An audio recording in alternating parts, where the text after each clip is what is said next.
Students, welcome back to my channel. Chapter 5 Morphology of Flowering Plants from NCERT for your neat revision. The first question, the roots that originate from the base of the stem is fibrous root. Mostly in monocotyledons you can see fibrous root. Sweet potato is a modified adventitious root. Root plays insignificant role in the absorption of water in.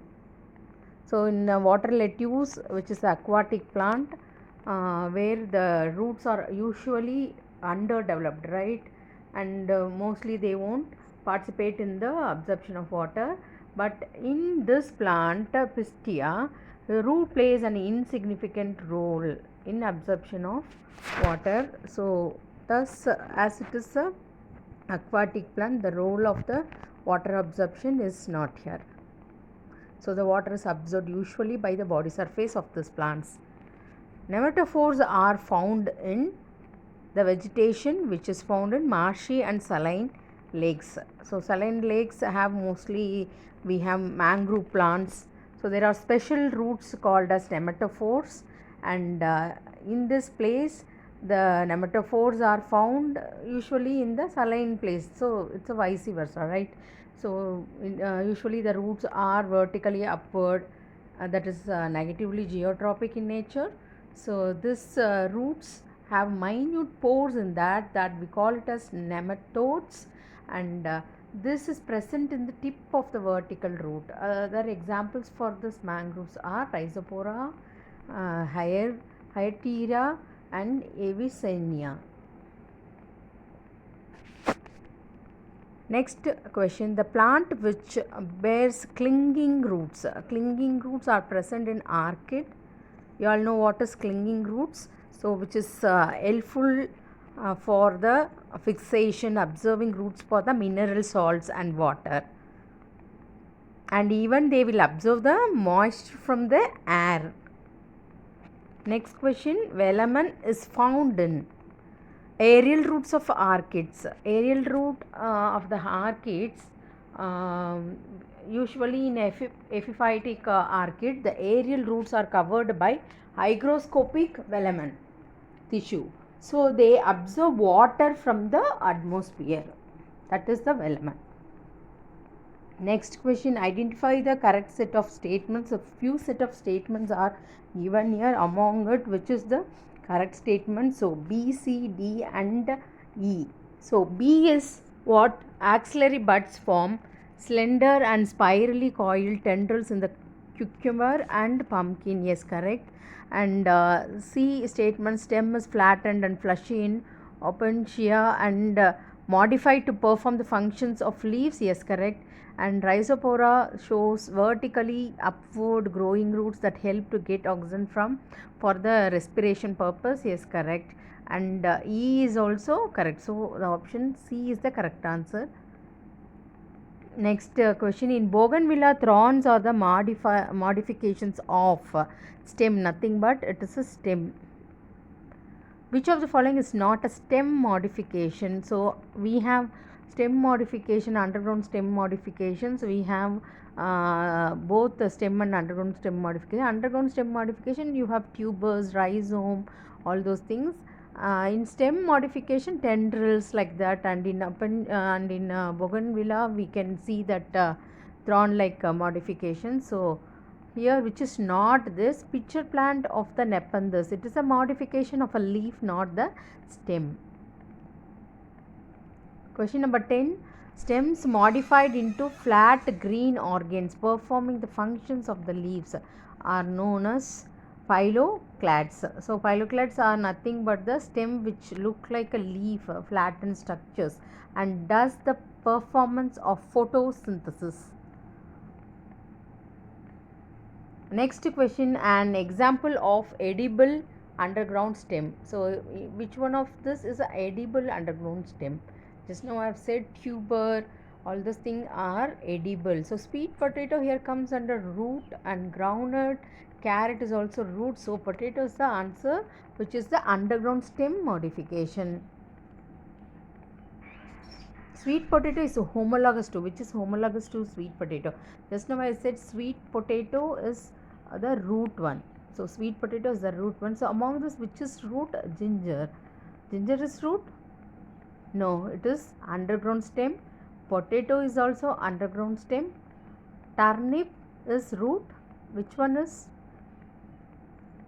Turnip. Yes. Others are underground stem modification. Which one of the following is a xerophytic plant in which the stem is modified in the flat, green and succulent structure? So Opuntia is a xerophytic plant which has a fleshy organs where water and mucilage are stored. So the stem is modified into flat green structure, that is called as phylloclad. 14th question, what is the eye of potato? So from where the eye of the potato? That is axillary bud. New banana plants develop from suckers. So what is a sucker? You all know it is a subaerial modification of the stem and grows upward from the main stem and it produces roots from its underground nodes, and in the case of banana we also call it as sword suckers. Next question, leaves become modified into spines in spines, where we have seen in Opuntia we have seen spines because it is xerophytic plants where the leaves are modified into spines. And in other examples also given, kindly note down that asparagus and solanum, all those things where the modification is in order to lessen the transpiration and also to protect the plant from its predators.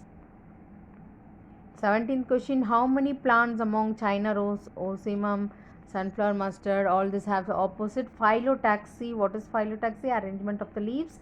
And how many? 3. So here you can see that in opposite phyllotaxy, 2 leaves are borne on the opposite sides of the single node.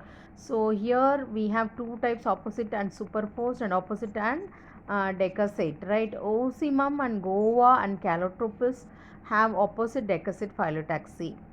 Remaining is having opposite remaining they are having the another type.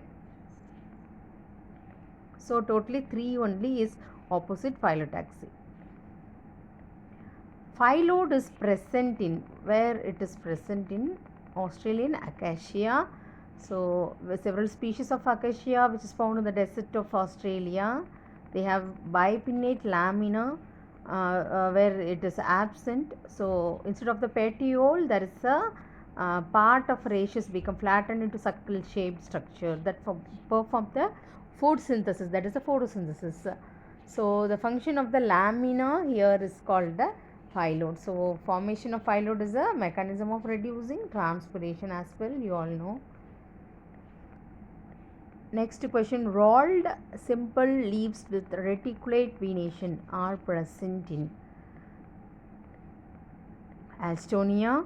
So here we have 5 or more leaves from each of the node and it look like rolled phyllotaxy. So thereby the leaves are leathery, sessile and simple in nature, and they are in different shapes like ovoid, wedge or elliptical from their base, which is used for various traditional medicines. So they possess reticulate venation in their leaves. Next question, given below 2 statements, that is assertion and reason. So based on this you should know, actually the assertion is saying a flower is defined as modified shoot wherein shoot apical meristem changes to floral meristem. So it is correct. Next one is the reason for that. They are talking about the internode of the shoot and to which produces the floral appendages. So it is related. So the answer is A and R. Both are true and R is the correct explanation of A. Inflorescence is racemose in nature. Where the inflorescence? Yeah. It is in soya bean. Chymose inflorescence, the main axis terminates in a flower, right? So race moves, you can have a idea like race, how it is going. So it is, the main axis will grow. In chymose, it will terminate in the flower, in its tip of its stem. So like that you can understand the type of inflorescence in various plants. Examples here given: Datura, Gossypium, Solanum, Ranunculus, all this and all. And chymose inflorescence is present in again the same. Just now we've seen the example Solanum. Long filamentous thread protruding at the end of young cob of maize are. So that is styles. We call it as styles. Hair found in the fluorescence of Z maize are the modification of style, nothing but. So 25 questions of previous year I have given here. Next 25 we'll put it in the another video. Thank you all.